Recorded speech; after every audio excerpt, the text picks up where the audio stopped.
What's up, YouTube? This is your boy OG Hollywood coming back at you with another edition of the Ferguson Chronicle, better known as the Dayroom Talk. However, we're bringing it from the day room to the living room. And today, I have a guy on that I've known for quite some time. He goes by the name of Longview, born and raised in Longview, Texas, CEO of the Mac Attack Boxing Gym. Known him for a long time. But before I get started, let me tell you a little bit about me. I've been on Ferguson Unit for 10 years and 2 other units in my 25 years in prison. So this channel is to show you that inmates, better known as ex-con, can and will progress in society once they are released. Once again, this channel is to show you that the inmates, ex-cons, can progress in society once they're released. So, without further ado, let's get right into the interview with Mac Attack. What's good, Mac? Hey, how you doing today, man? Oh, I'm good, man. I'm just tapping in with you to see where, like I said, what we're doing is tapping in with the brothers that was on Ferguson Unit, man. As we know, it's called the Ferguson alumni, man, to see what's going on in your personal life versus what was going on when you was locked up, man. So that's the number one reason I'm tapping in, because I'm showing society that brothers that's released to society can and will progress and be positive role models in society. So that is the reason why I want to tap in with you. So if you don't mind, would you tell the viewers a little bit about you, brother? I'm Luther McAfee, a.k.a. Longview, Texas, man. I had the pleasure, man, of meeting most of the guys on here when I hit the unit in '94. I was 16 years old. I ended up doing 14 and a half years. I did all of my time on Ferguson Unit. Never was shipped anywhere until the last 6 months prior to me going home. So, what was it like your first day getting off the bus at the back gate, entering that back gate at the Ferguson Unit? Man, getting off that bus on that back door, at that back gate, brother, I can honestly say it was one of the most scariest times of my life. I already had a lot going on through my mind. I had pretty much set my mind to what I was gonna do, but at the same time, I had no idea what was about to take place. And on top of that, to make matters worse, you had the guards. They're adding their 2 cents, telling me what was finna happen to me, what was gonna happen to me, making bets right there in front of me about how long I'ma last and how long I'ma keep my shoes, and telling me I better send my shoes to the house. And so I was already scared going in as a 16-year-old, but on top of that, man, it added to it. So yeah, I can honestly say without a doubt, that was one of the scariest times of my life, man. So upon leaving classification and being assigned to a cell block, what was your anticipation once you reached the day room on the cell block? My thing, man, being in the county for 3 years, you had your cats off in there that claimed and professed to be everything. I'm this and this, I'm that, I did this much time. By the time you make it to the unit, you got an idea, or you think, I thought I had an idea of what to expect. And like I said, all I knew, man, is I was gonna be here for a long time. And I didn't walk into there thinking I was the baddest joker there, but I just had it on my mind. I wasn't gonna take no losses like that. I literally told myself I wasn't finna be no punk, and literally, I mean like physical homosexual. I wasn't. That's all I could think about. You know what I mean? And getting off of that, man, and walking through classification, first of all, Hollywood, walking into that place, man.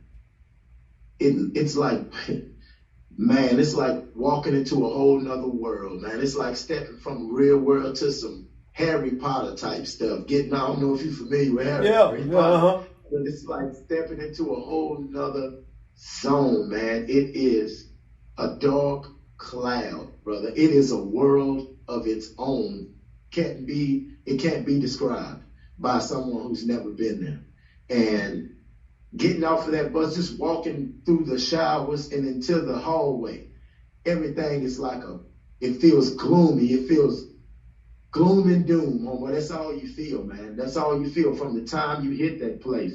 Walking down that hallway, it seemed like the lights were dimmed. It seemed like the whole place was just, like I say, it was like a nightmare. I walked into a nightmare. I lived pretty much a nightmare for my first, I don't know how many years, probably my first 8 years, hitting classification, them telling me I was going to C block. I had no idea what C block was. People telling me, inmates telling me what C block was about. I hope you got your fighting shoes on, homie, and getting on that block, man. And I just knew one thing, I was going to mind my business and handle my business. That was on my mind, and I was praying that I could stick to it, homeboy. So getting off in there, getting classified, and then I said I was going to get in my cell, and I was going to sit there and chill, and I wasn't going to no day room. I wasn't going to no outside rec. I was going to sit in that cell until I could figure out some things, you know what I mean? Yeah. And that lasted for about 10 minutes because somebody immediately came to my cell. You already know how it is. Some guy coming up to you in your cell, looking at you, you have no idea who he is, and he say, hey, when these doors open, you need to come to the day room. And I was like, no, I'm good. I don't want to watch no TV. I'm good. You feel me? Yeah. I'm cool. I'm not coming. Well, they told me to tell you, man, if you don't come out, they coming in here. And I was like, who? Who coming in here? You know, for what? And then Hispanic brother was my cellie. For about the next 5 minutes, he told me, look, man, you're going to have to come out, man. You're going to have to do this. They finna do this. He was pretty much lacing me up, man. His version of lacing me up, getting me ready for what was about to come, But from there, man, I walked to that day room, man, and like I said, man, it's undescribable, boy. I had some big stocky dude come walk up to me, man. He was at the 3rd ward. I forgot this cat's name, man. Twice as big as me, Hollywood. Yeah. And I was like, man, who's this nigga? All I knew, he was too friendly, Hollywood. I was like, something ain't right, man. Something ain't right. Yeah. But he came out, man, and I remember the first word he said, this is Mexico and this is Africa. And for me, Hollywood, I wasn't raised, I was in the hood, son, man, but I had a lot of white people in my life growing up. Yeah. So my first thing, Hollywood, I say, where's America? Yeah. I was like, where are white people at? Where America at? Yeah. He said, it ain't no America, man. Black people sit here, Mexicans sit over there. I said, where the white people sit? Right here, man. And I looked down, they were sitting right next to the pisser, man. People walking up, peeing right there next to them. I mean, it stunk over there. Everything, homeboy. Like I said, from that day, man, like I said, I had my head on the swivel, man. I didn't know what to expect. I had cats coming to me. They were like, hey, you need to go outside. Go to the gym. For what? Because, nigga, they going to check you. The same big nigga out of Houston was telling me, man, that he said, you going to ride? I'm thinking like a ride. You know what I mean? You go down. Yeah. I told him, it go down. I ride for the right cause. Exactly what I told him. I ride for the right cause. He didn't even lace me up telling me what the real deal was. You feel me? Yeah. He just went off, talked to somebody, and he came back over there. Say, man, you gonna ride with him? And I asked him, I said, I'm always a question type person. What we riding for? And it just so happened, thank God, I was asking the right questions that he didn't want to ask, but it came to the point where he had to explain exactly what he meant. And when he explained it to me, I was like, oh, hell no, fam. I'm not with that. I ain't doing that. Yeah. He was like, well, you need to go outside and go to the gym so they can check you. I said, okay, I'll do that. I go to the day, I go outside, I go to the gym. I did that for probably 3 weeks, Hollywood. Yeah. And did nobody ever say nothing to me? Did nobody ever fight me? They kept telling me that. And this is what happened, Hollywood. Hey. This other cat was on D Block, was out of Longview. He was SSI. He had some newspaper. And he came and he brought me, he said, I want to show you something, McAfee. He brought me this newspaper, Hollywood, and it was my brother. My brother was still out here, and he was going to the Olympic trials for boxing. Yeah. Right? And my brother's name is Leroy McAfee Jr. Yeah. My name is Luther Leroy McAfee. Do you feel me? Yeah. So you know how when the papers exchanging hands, going through the blocks, people looking, but all they seeing is Leroy McAfee, and they automatically assume that was me. Yeah. Do you feel me? Yeah. Niggas the whole time they were looking, and don't get me wrong, I'm not saying they were scared, but you know how it is. You got most niggas that pray like that, most often are cowards. Yeah. You feel me? In this situation, that's what it was. So wouldn't nobody fight me. So one day I went to the day room and I sat on the front bench because I didn't know. And one of the brothers came, he said, hey man, you gotta get off this front bench where your niggas gonna check you. I was like, homeboy, where you want me to sit? Over there by the pisser. I'm not sitting by no pisser. So it got into a little heated argument, and it just so happened they had just did classification, and close custody the guy from close custody came to C Block. So I'm sitting up here arguing with this man about this front bench, and one cat stood up. He said, why can't he sit on the front bench? He said, cause he ain't been checked yet. And the nigga was like, how long you been on the unit? I said, shit, going on a month. He said, nobody ain't checked this nigga, he been in for a month? Man, go outside, and I'm gonna fall out there, and you're gonna get our paper. And I said, I ain't going outside, it was cold outside. He was like, oh, we can go to your cell. I said, well, come up to the cell. And just so happened, it was Lil C. Yeah, Lil C. Yeah. It was Lil C, man. And we went up there, man, and I didn't know at the time Lil C was a boxer. Yeah. And we got in that cell, man, and we went to tumbling, and it felt like a sparring match. Yeah. He was a boxer, I was a boxer, and we were getting it, man. And look, man, I'm not here to say I got the best of Lil C or he got the best of me, but just so happened I hit Lil C and blacked his eye, and it closed his right eye. And when we came out of there, homeboy, those niggas seen Lil C, and they kind of bored Lil C at the time, and they saw Lil C, and they automatically, this nigga got something, you know. And once again, that's how cowards operate sometimes. Yeah.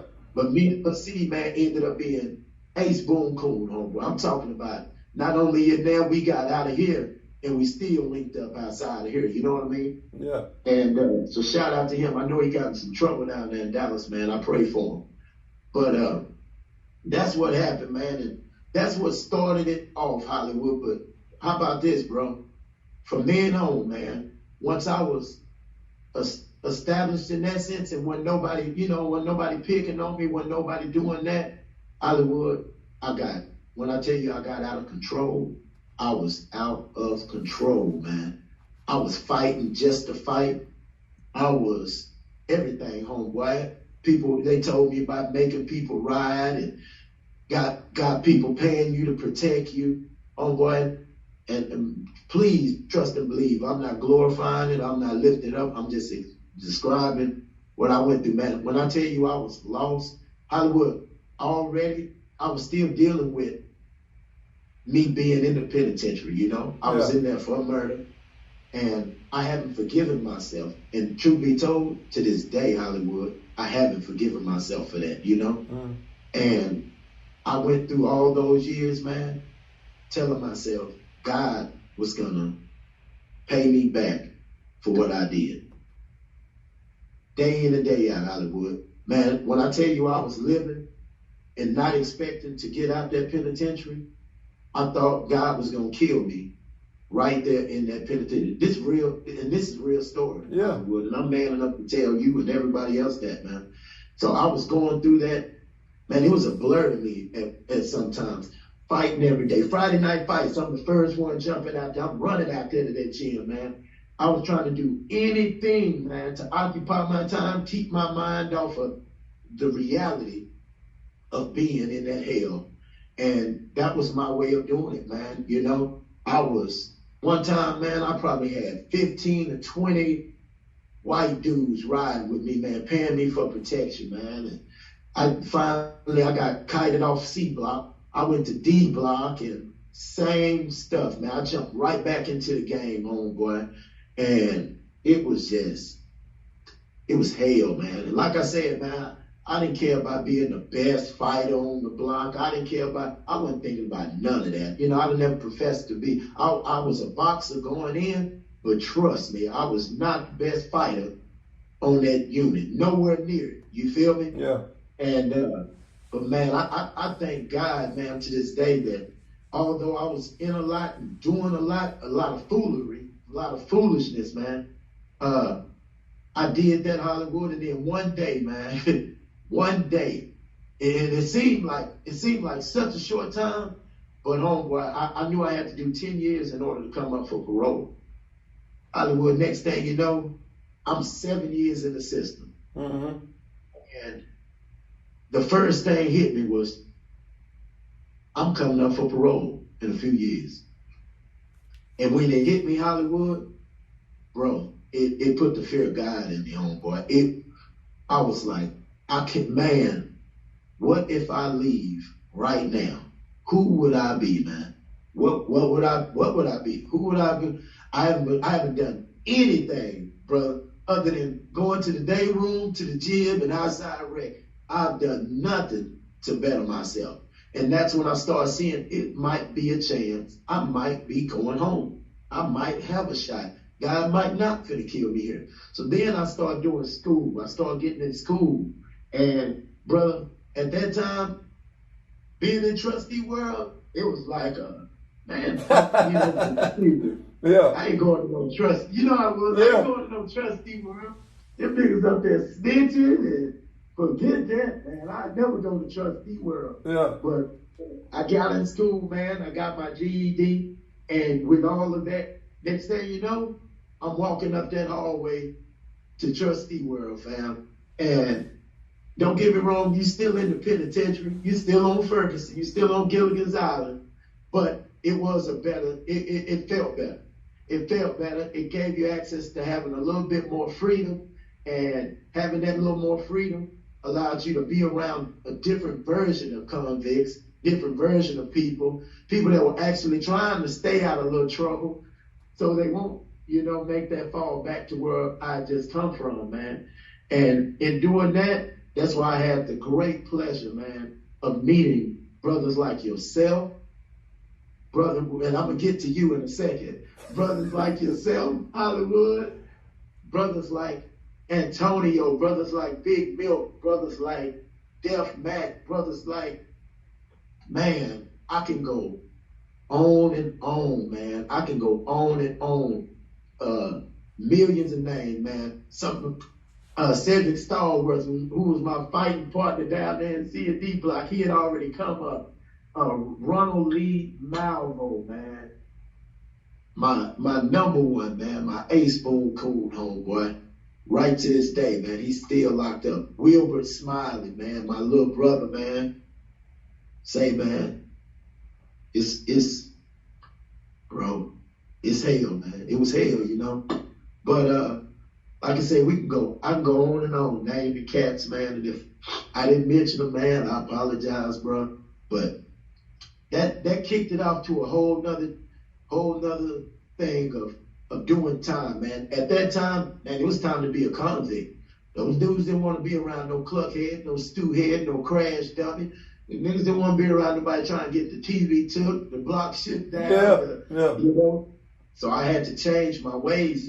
You couldn't go up there fighting and doing all that craziness, making people ride and all that mess. That was, and thank God it was like that. You know what I mean? So I did that, man, and then had my little stint. I went to J Block because I was in school, and then I hit K Block, man. And when I hit K Block, that's when I met at Fort Worth Click, man. Antonio Wood,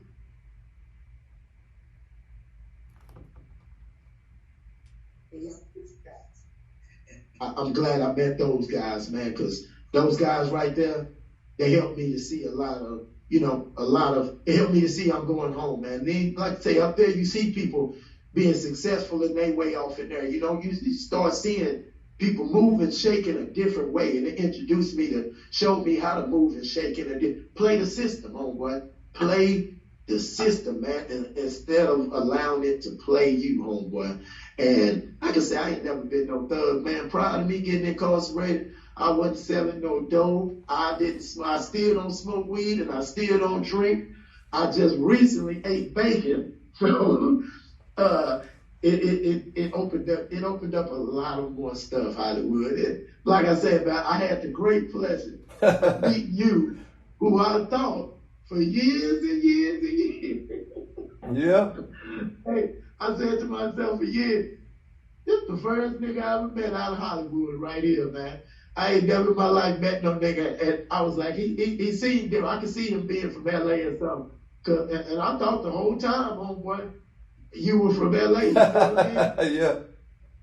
The way you carried yourself, you wasn't your typical Dallas nigga. I know that much. You feel me? And when I speak of Dallas niggas, you know what I'm talking about, man. I'm talking about the Big Papas, the Little C's, the Baby Cash, the Dewberries, the goddamn Big Milks, the Little Runs, and man, them niggas were Dallas niggas, and you could tell they were Dallas niggas, you know what I'm saying? You were more laid back, homeboy. You're like Def Mac was, you were more laid back, man. You had to, you weren't just getting up meeting no niggas. You had to be in that circle to know y'all, you know what I'm saying? And it was a good circle to be in, homeboy. So yeah, man, that's how I run it. You never say it much, but I could be an SSI at that time. I knew you were making moves. I knew you and the other niggas making moves, homeboy. But I love the way y'all carried yourself. Y'all wasn't loud with it. You know what I'm saying? Y'all wasn't obnoxious with it. Y'all wasn't violent with it. Y'all was smooth, man. And like I said, man, seeing y'all cats, man, y'all were older than me, man. Y'all been there longer than me. And I was still small. I was still young enough, man, and smart enough to sit back and peep some of y'all ways and steal some of y'all ways. You know what I'm saying? And apply those to my way of living off in there. And it helped me. It helped me, homeboy. So, as we do this interview right now, we in the moment. And how does it make you feel from within to be able to tell what you're telling right now? How long have you been waiting for this moment for you to tell exactly how you feel right now today? To be honest, Hollywood, man, and I'll go back to Ferguson, man, doing time in there and then I'll jump a little bit. I went to Trustee World, man. I'm not Trustee World. I went to the dorms, man. I went to the dorms. I went to 1 and 2. And then listening to people that been out there, I end up going to 3 and 4. And from doing all of that, I got set off for 3 years, and then I come back around. But like I said, having that, they don't even know. Setting me off, it wasn't. Man, I was happy. I was happy to be there, whether it was a set off or not. Because like I said, Hollywood, it was in my mind, it was in my heart. I would never go home from there. You feel me? God would keep me here for the rest of my life. And so just going into that interview, man, I was numb to it. Everybody always say they're going to set you out, but I was happy to see them white folks. You know what I mean? I was happy to see new faces. I didn't care what they said on what. And they end up setting me off 3 years. I did that 3 years, man, and I get out. They sent me to this unit in Bryan College Station, brother. And they said it was a snitch unit. And I'm going back to this right quick, Hollywood, if you don't mind. Yeah. Because I'm going to tell you how being incarcerated, man, and living a certain life, having a certain way of, a certain mindset, a certain way of thinking, that criminal thought process, homeboy, can screw you up, homeboy, in there and out here. They sent me to this unit. They said I had to do 6 months, Hollywood, and I would go home. Do you hear me? To a place I never, ever thought I would be back in again. 6 months. And when I got to that unit, Hollywood, do you know, doing that 6 months was harder than doing 14 years on Ferguson, homeboy. Mm-hmm. And it was best because they were asking me to change. They were asking me to step outside of who I've been all those years. They were asking me to step outside of my comfort shell. 14 years on Ferguson, doing what I did, kept me unraked. It kept me you know what I'm saying? It kept me from being institutionalized to the sense I wasn't like some people that were getting out. Get me wrong, I know I'm institutionalized to a sense. Thank God it's not as bad as some of the cats that are in there and getting out or already got out. You feel me? But in the simple thing, they told me I need to hold my peers accountable. Snitch, Hollywood. They sent me to their unit where you had to write people up for doing wrong and this and this and that. And Hollywood, let me tell you something, I'm not a dumb brother by far. I knew exactly what they wanted me to do, but what they failed to realize was that that's not who we grew up, that's not what we grew up doing. So they would, without even knowing, they were asking me to do something, man, that was like against my being, homeboy. You know, tell them Hollywood. If you see Hollywood stealing something, tell them and bring it out. And I was like, I can't do that. Brother, I almost got sent back to Ferguson Unit because I wouldn't write slips. And then when a dude called himself being funny, calling me out, I jumped up, almost beat the guy up, Hollywood, right there on the thing. Yeah. And that's the only thing get you sent back.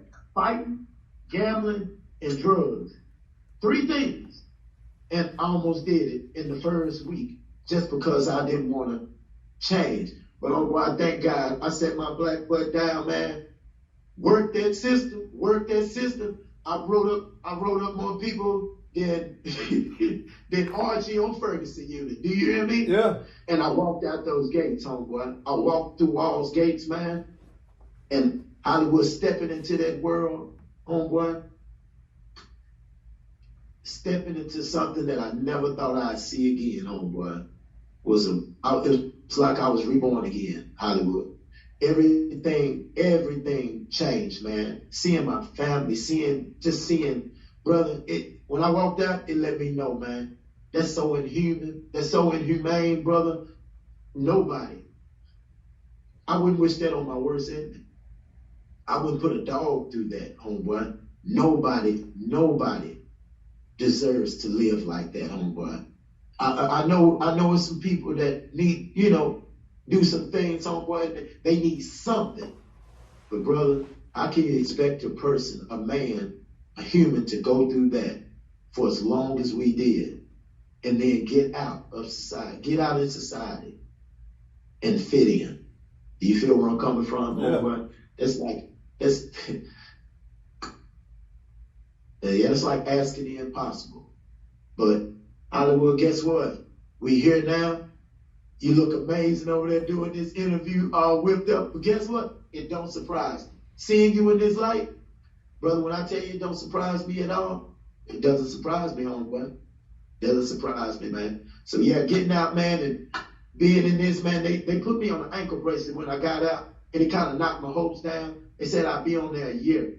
I was on high-risk ankle monitor for 6 years, man. All I could do was work and go to church.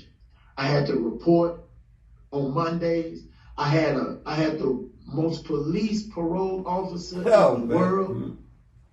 Brother, being on that for 6 years, I was incarcerated over 20, 30, 40 times just because simple stuff like I didn't make it home before my time. The weather was bad. The electricity would blow out because a tree hit something. They would show right up, pull up, knock on my door, lock me up to the next day my parole officer was in. Brother, I went through that, and it was hell. It was hell going through that, homeboy. Yeah, I was out, I was free, but I wasn't. You know what I mean? And so I really didn't really get to breathe freedom and feel how it felt to be free until I discharged. I did my whole 6 years, man. Mm-hmm. Did that whole 6 years on that ankle monitor. And when I did that, man, I got off of there, and man, the whole world opened up to me then, Hollywood. Oh man, I was working at the time, man. I quit my job. I got in my car. I think I went to Dallas, see my mama, man. But I didn't quit my job. Check this out, I was a chef, Hollywood. Yeah. The place that I went to is a rich place, man. And you had to be a member to get there, man. And the membership was like $5,000 for a year. Yeah. And they for me to go to culinary school so that I can become a chef. Brother, I became a chef off in this place, man. Cooking my butt off, man, and loving it. Made the most money I've probably ever made with a job, but it was very time consuming. And then when I got off that ankle bracelet, it was taking up too much time. I went out to Dallas, checked out Big Milk now, and guess what? That Monday, it was Christmas. Yeah. I called that job. I said, I'm not coming back. And my boss said, I knew you would. The owner, he told me, I knew you wouldn't come back, McAfee. I knew. He said, man, you have fun, you enjoy yourself. And that's what I did, man. You know, I got out. Like I said, I left when I was 14 years old, homeboy, in juvenile, you know what I mean? In the county. I left as a kid, homeboy. I got out as a grown man. So, but from then on, man, I hit the streets, man, and I was living life. I was living life, Hollywood. Yeah. So, yeah. So, let's talk about some of the struggles when you got out. What was the struggle that you ran across? Jobs, man, and I'm gonna mention jobs because it takes me to where I'm at right now. They put you in that, they give you in that, they put you in the interview room, man, and they have you fill that application out, and they set you up pretty much, man, because they tell you if it hasn't been done, if you didn't commit this crime within 10, 15 years, you know, we'll hire you. You know, you get on there and they teach you, man, I'm going to be honest about it. You know what I mean? And longer you might as well be honest because you're going to see somebody you know, and there's always that chance. I didn't want nothing to sneak up on me. So I keep it real in my interview and I hope to tell them about it in a way, but hurry up and switch to something else that I've done since I've been home, try to get their mind off of it. But at the end of the day, they wouldn't hire me. And then when they would hire me, they would fire me first when it would come cut down time.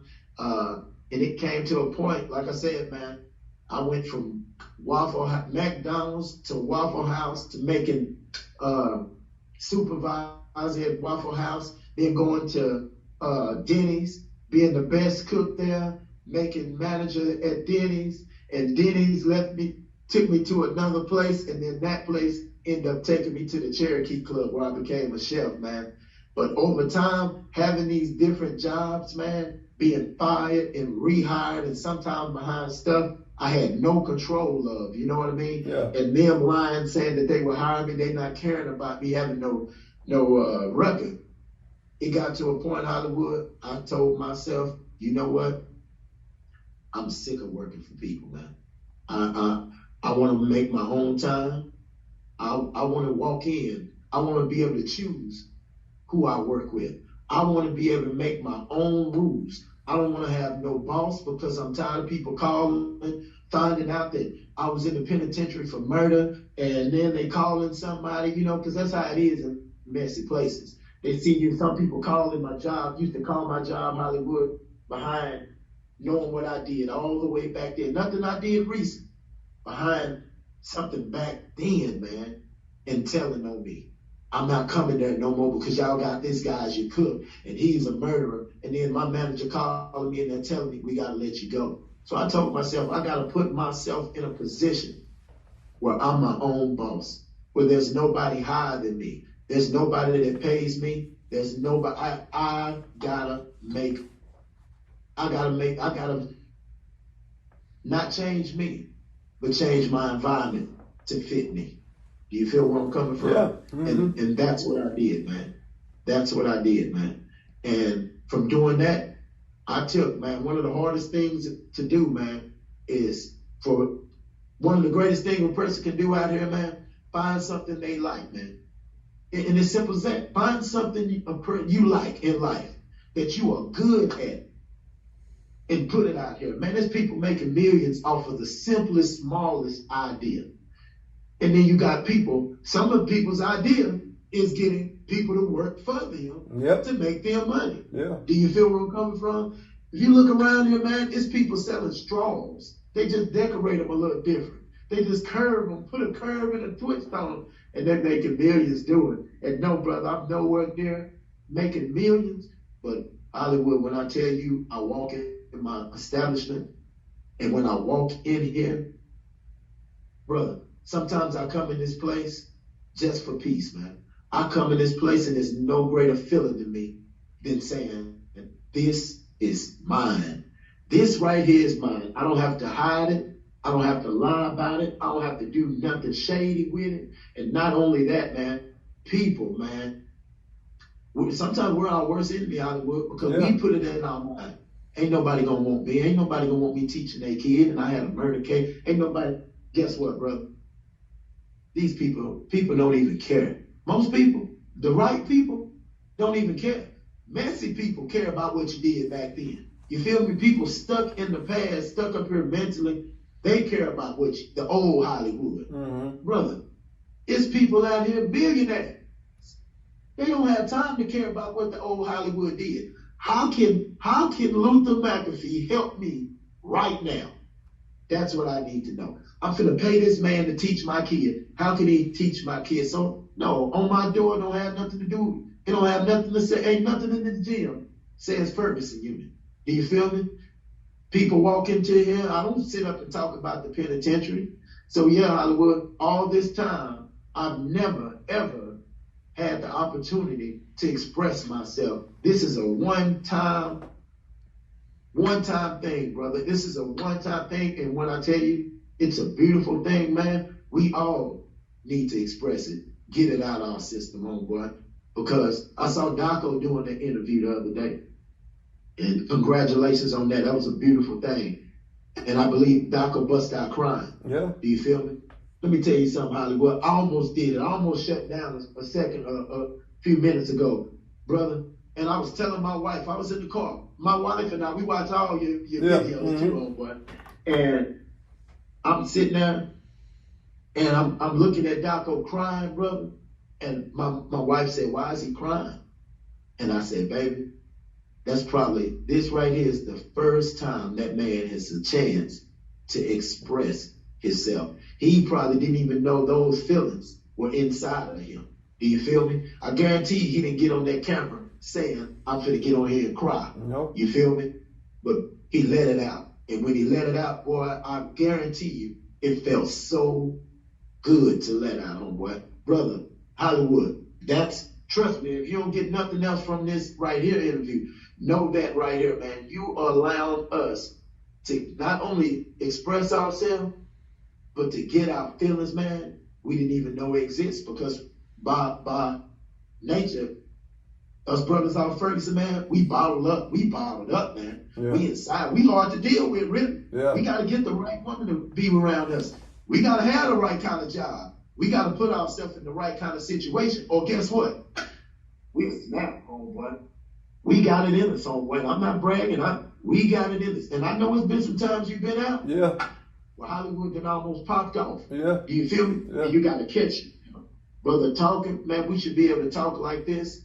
I know we all think having a psych or somebody to talk to, a shrink, man, that's holster. I ain't finna get no, brother. Whether we know it or not, it's what we need, man. It's what we need. You're the closest thing we got right now. Do you hear where I'm coming from, man? Yeah. So trust and believe, I would please, man. Keep doing what you're doing, man. Hey, you found this lane, homeboy, and you working it in a beautiful way, brother. You working it in a beautiful way. I'm all for you with this, homeboy. I mean that, man. I mean it, bro.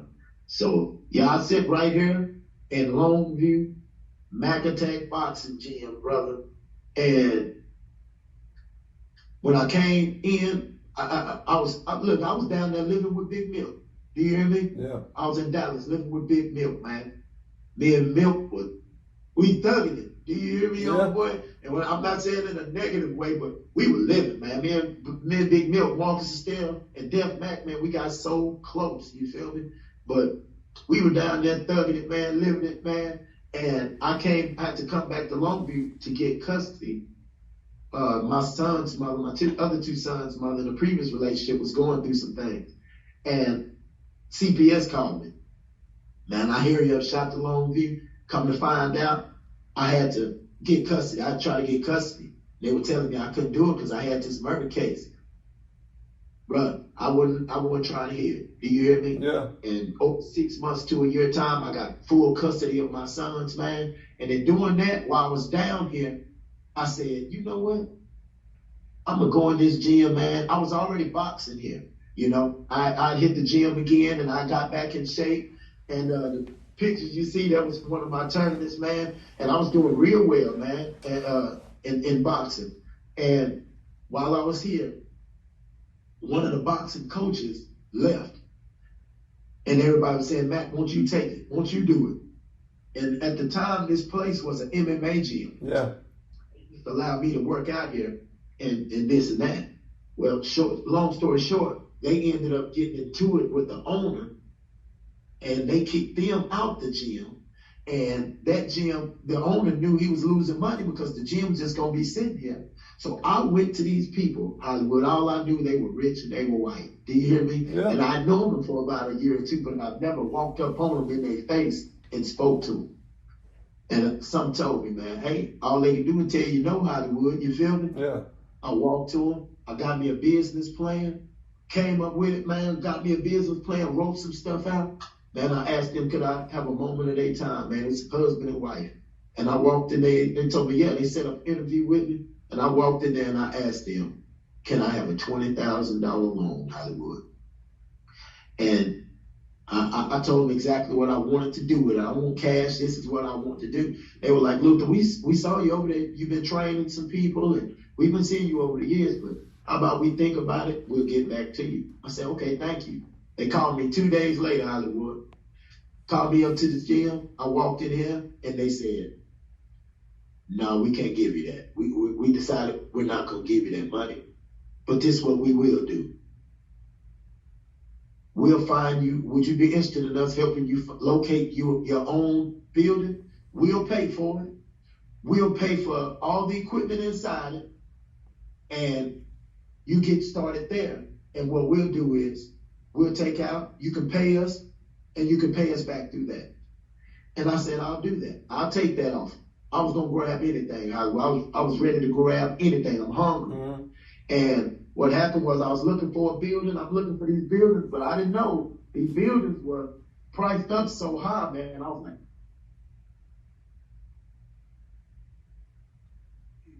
so I went back, talked to them, and they said, would you like to be off in the, can you hear me, Hollywood? Yeah, you good. Go ahead. Okay. And they said, would you like to be off in this gym right here? And I said, you know what? I'll take you up on that, man. So I got this building with them, man, and I set up shop, man. And when I tell you, like I said, I was planning on moving right back to Dallas, but this took off, and it man, when I tell you it's booming, I'll tell you this, bro, my prices went from $35 a customer to not doing no personal classes and no private sessions to I'm doing $150 a customer, and my private sessions are $55 a session for an hour long, and over the month you pay $440 for a solid month of private sessions, you know, and that includes only 2 days out the week, you know. And brother, I'm not capping. Like I said, I'm not rich off in here. You feel me? But I'm happy. I'm happy, and I thank God I'm successful. I know this much. I look in here now. When I walk in here now, I say one thing, homeboy. It's mine. It's mine, and I can either fuck it up or I can blow it up, man. And that's what I've been doing. I had over 100 people in here last night. They came from different cities, different states. We got in the ring. We're all training for this big event in Longview, Texas. It's the Golden Glove. Brother, I can honestly say this. I have one of the best teams in East Texas. If not, it is. We are the best boxing team in East Texas, brother. Mm-hmm. I'm happy and I'm proud to say that, Hollywood. Do you feel me? I'm happy and I'm proud to say it. And guess what, man? I owe so much thanks to brothers like you, to brothers like Def, Big Milk, to Devo, you know, Antonio, man. brothers that, listen, let me tell you something, Hollywood. Let me tell you how beautiful this Ferguson family is, brother. I go to cities, different states, right, to do boxing. When we pull up on the scene, guess what I do, Hollywood? Where we at? I'm in Fort Worth. This real talk. I'm in Fort Worth. Let me hit up Wooded. Let me hit up Antonio. When I hit them brothers up, Hollywood, they on the scene. Do you hear me? Yeah. Them dudes showed up. Suge show up. Wooded show up. Antonio showed up. Brother, they show up with so much love. When I hit Dallas, same thing. Big Milk show up. Def Max show up. All the partners show up, man. My Ferguson, not my real family. I still got my real family out here. Mm-hmm. But these brothers, like you always say, these brothers are closer to me than my own brother, homeboy. Yeah. Do you hear me? Yeah. I will call some of these brothers before I call my own brother. I can depend and rely on these brothers more than my own family. And I don't care what city I've been in. Houston, I call somebody up. Eric, white boy Eric, man, rapping Eric. Yeah. He show up. DeLeon hit me up. So much love, brother. Do you hear me? I mean, so much love, man. And it's to the point, man. And it's positive. It's positive love. And yeah, I've had some setbacks, man. I've had some setbacks. I've had some drama since I've been out here, man. I've fallen off with some of the brothers. I had run-intos with some of the brothers, but we bounced back around, man, and we come back. Look, Run Dietrich Williams. Do you hear me? Yeah. That's my boy, man. He's been my boy for years, man. I put myself in a position, man, and I had a fallout with Ron behind something I did, man. And I said right here, man, I don't do no hiding behind nothing. Stand on my own too, man. Never have, never will, man. I love that brother, man, and I say it here like I said it to him in his eyes, man. I apologize, homeboy, for that. You know, and I ain't going behind nobody to tell him I'm telling that brother, man, because he was like a big brother to me. You know what I'm saying? And I tried to jump into somebody I had no business jumping into, man, and it ended up putting myself in a position where I let my brother down. Do you feel where I'm coming from? Yeah. And I don't have that relationship with him like I used to, you know, and I wish I did. You feel me? But I love him, man. I love him like I love all of y'all, homeboy. You know me, I talk that talk, homeboy, and we stand up and we about it, man. We about it, homeboy. But you know what, man? At the end of the day, if I ain't got y'all, I ain't got shit, homeboy. And I mean that. You feel me? Once again, real life stories, real life people. The Ferguson Chronicle. From the day room to your living room. Know your purpose in life. Resources will follow. So with that being said, Longview, I'm going to give you the privilege and the opportunity to close this out on any note that you choose to, brother. Okay, first of all, let me say this in closing, homeboy. Thank you so much, man. And we have always, real brothers and real men, man, coming out. We know how hard it is out here, brother. I'm saying this, man, and not in no capping way or none of that, brother. Is that anyway, homeboy? I'm all about the cause, man. And I love what you doing, man. How can I contribute so that I can help your channel in growing in any way, brother? First and foremost, all proceeds that are donated to the channel, the link is in the bio. The link is in the bio.